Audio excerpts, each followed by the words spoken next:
best friend mo roon. Naalala niyo pa ho ba ang linyang yan sa isang TV commercial? Si Rachel, walang iba kundi ang kanyang alagang si Buddy.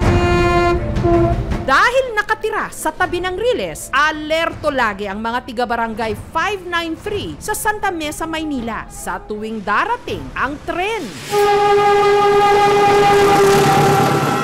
Hindi lang kasi nila kailangang protektahan ang kanilang mga sarili, pati na rin ang mga alaga nilang hayop. Ang ilan kasi sa mga ito, lalo na ang mga aso, nagiging aligaga tuwing naririnig ang busina ng tren.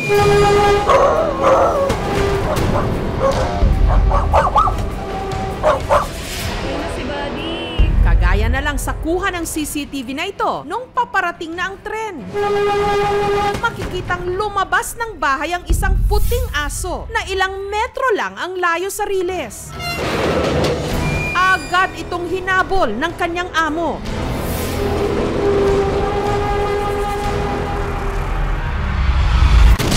Ang aso nakaligtas sa tiyak na kamatayan. Pero ang kanyang amo, Si Nanay Ibiang, nakita niyang nahigop na. Hindi pa uminto yung tren. Nagwawala si Rodel, nakita niya eh.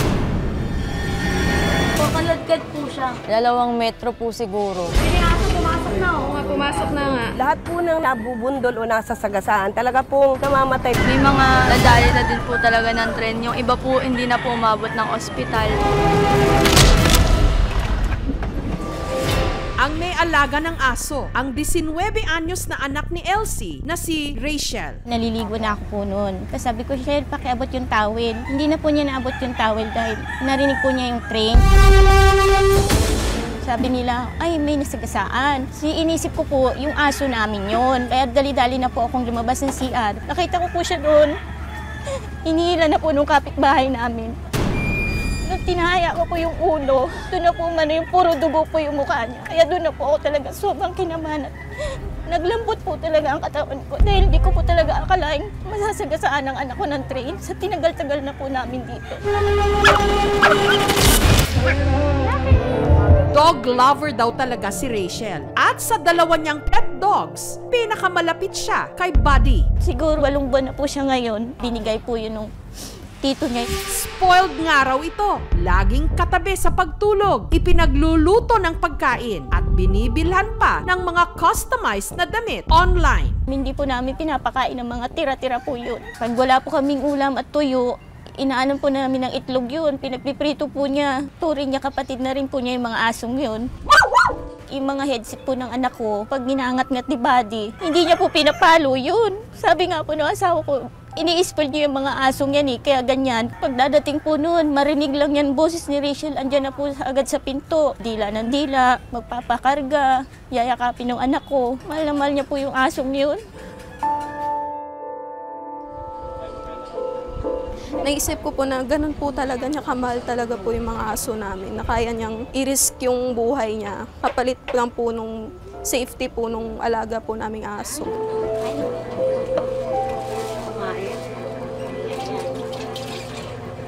Ay na, bakit? Nararamdaman ko po na nangangayayat po siya.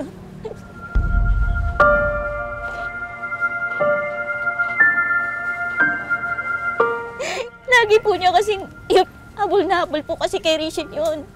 Parang nangihina. Dahil hinahanap po niya pag sinabi kong, Buddy, punta tayo kay Rachel. Tumatayo po yun, dadamba na sa akin. Kaya nararamdaman po nung 2 aso na wala po si Rachel. Pag darating kami, parang may hinihintay pa silang papasok. I'm Buddy Boy. Sumama po yung loob ko dun kay Buddy. Kasi sabi ko, dahil sa'yo, napahamak si Rachel. Bakit ka pa niya inabol? Hindi ko rin po masisisi yung aso kasi nawala naman din pong may kagustuhan na mangyari po yun. Pero ano nga ba ang sinapit ni Rachel? Nandun siya sa may damuhan. Pagkakita ko talaga sa kanya, nakadapa na parang hindi na gumagalaw. Galing sa ilalim, natakot siya makalabas. Binuhat ko na siya. Doon na siya nagkamalay na umaray na siya. Ayun na siya. Sino sumakay sa loob? Si Rachel agad isinugod sa ospital. Nag-agaw buhay. Pero himalang nakaligtas. lumabas. Part na po siya ng family namin. Nakapagpasaya po siya sa akin, sa amin po. Kaya ganun ko na lang po talaga kamahal yung mga aso namin. Dahil sa pagkakaladkad sa kanya ng tren, lumihis ang buto sa balakang ng dalaga. Sa ngayon nga po, hindi kami nakakapagtinda ng lugaw dahil yun lang naman po inaasahan namin sa araw-araw. Sobrang hirap. Yung bakal po talaga pong 70,000 po yun. Sabi ko kay Buddy, pagalingin mo si Rachel kasi hindi ko kaya. Pag naging maayos naman yung operation, compliant din siya sa therapy na gagawin sa kanya, eventually makakabalik siya sa previous niya na activities before siya na-aksidente. Kailangan na daw po yung bakal ilalagay sa loob ng katawan niya, doon sa may balakang. Kaya sabi po nila, maganda kayo ng medyo malaking pera kasi kailangan nyo ng anak nyo para makalakad ulit. Wala naman po kami kukunan ng pera. Dahil wala rin po trabaho yung asawa ko. Nasagasaan po yung anak ko, may dalawa pong bumaba dun sa loob ng train. Sinamahan naman po niya kaming pumunta ng ospital. Sabi lang po niya, tatawagan namin kayo o kaya punta kayo ng PNR para mabigyan din kayo ng tulong. Kahit sino pa man yung merong naging pagkukulang. For humanitarian considerations, nagpapaabot po ng tulong si PNR. They have to visit dito sa head office, and then file yung kanilang request. Nagbibigay naman kami ng financial assistance sa abot ng makakayanan na a-approvean ng management. May CCTV doon, may loudspeaker doon. Kaya ang ginagawa namin, time to time, nagpapremind naman kami na mag-ingat, especially pag dumarating na. Samantala, para makatulong sa pagpapagamot ni Rachel, nagbigay ang aming programa ng tulong pinansyal. Meron na ring nag-donate sa kanya ng wheelchair. Malaking tulong po talaga yan sa anak ko dahil kailangan po talaga niya yan sa ngayon po. At para palakasin ang loob niya, nito lang Huwebes, pinag-video call namin sila ni Buddy. Buddy, miss mo na ako. Buddy Lou. Buddy. Buddy. Buddy, miss na kita. Ang tamlay ko ni Buddy. Buddy. Buddy. Narinig ba ako ni Buddy? Naririnig ka. Ayun nga, pinapakinggan ka. Buddy Lou, miss ko na kayo. Gusto ko na umuwi. Kaya nga magpalakas ka. Para sa second operation mo, malakas ka. Kaya mo yan. Kakayanin ko. Para sa inyo. Gusto ko na talagang masaya ako na nakita ko si Buddy. Akala ko po kasi na wala na po siya. Buddy, pag-uwi ko, bibilang kita ng maraming pagkain, ha?